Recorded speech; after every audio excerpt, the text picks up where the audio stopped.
ఇప్పుడే జీ5 app download చేయండి. చూడండి మీ ఫేవరెట్ టీవీ షోస్ ఎప్పుడైనా ఎక్కడైనా. అదేంటి బయటకెళ్ళిన సుశీలక్క ఇంకా రాలేదు? ఇలా నన్ను గదిలో ఒంటరిగా వదిలేసి ఇంతసేపు వెళ్ళడం ఏంటి?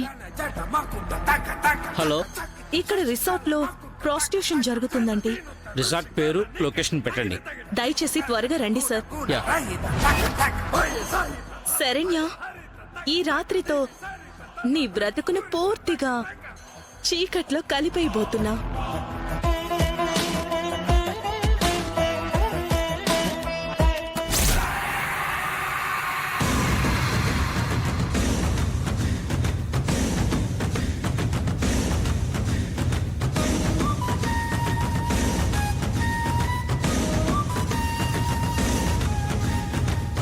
జీ5 యాప్ డౌన్లోడ్ చేసి అన్ని ఎపిసోడ్స్ పూర్తి ఉచితంగా చూడండి.